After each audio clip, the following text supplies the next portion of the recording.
existe uma chance um pouco maior do ativo subir, o que está em linha com existir uma taxa livre de risco, diferente de zero. Então, o que eu fiz agora foi calcular, de fato, a Risk Neutral Probabilities.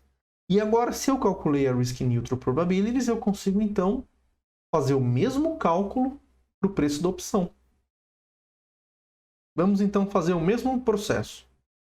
Então, eu vou pegar a minha opção, eu vou usar a minha Risk Neutral, tá? E vou utilizar o fator de desconto. E adivinha? Eu chego em 0,51963. A coisa funciona. É impressionante isso, tá? Porque são dois erros que acabam se compensando.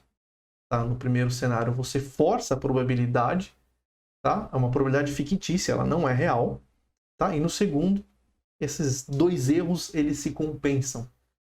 Se você abrir matematicamente esse raciocínio, você vai conseguir entender o que eu estou dizendo como dois erros que se compensam. Então vamos lá. Comprei meu derivativo. Qual é a minha esperança de lucro, tá? No Risk Neutral? É dada por essa expressão, em que eu chamei as Risk Neutral Probabilities de π, de T maiúsculo, na maturidade. Tá? Essas probabilidades, isso são probabilidades de fato. Essa grandeza, ela respeita os axiomas de Kolmogorov, do curso que nós fizemos, o Econofísica Aplicada 3. De fato, isso são probabilidades, não tem dúvida alguma. Então, agora, eu vou usar a ideia da não arbitragem, tá? Então, a minha opção, se eu sei o valor esperado dela na maturidade, então eu tenho que ser capaz de recuperar o valor dela hoje, tá? Que eu só desconto esse valor pela taxa de juros, tá? Então, com isso, eu consigo isolar, de fato, o preço da opção hoje, tá? Em função de C+, e C-. Agora, eu posso comparar isso com o que nós fizemos no portfólio replicante. E lá eu não tinha probabilidades. Lá eu tinha States Prices.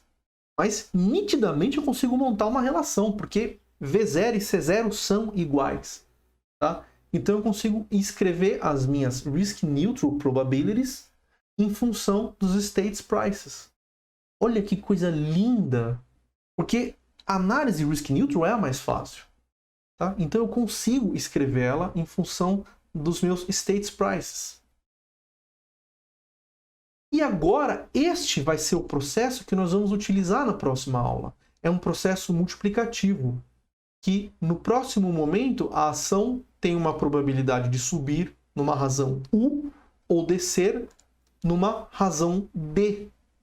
Se eu tiver numa situação como essa, num processo multiplicativo, os meus States Prices não dependem mais da trajetória que eu estou seguindo. O valor do ativo não importa mais.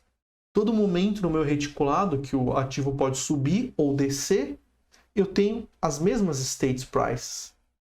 Então, independe do caminho que eu estou tomando. Esse é um processo multiplicativo. E nós vamos ver isso no próximo curso. Então, eu escrevo tanto a minha States Price, meus States Prices por caso positivo e por caso negativo.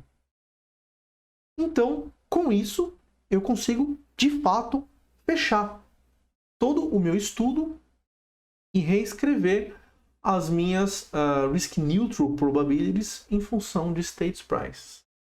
Tá? Se eu souber quanto é U, quanto é D e quanto é a taxa livre de risco, eu sou capaz de calcular as minhas Risk Neutrals e fazer o meu cálculo do valor da opção como se fosse um valor esperado utilizando essas probabilidades matemáticas.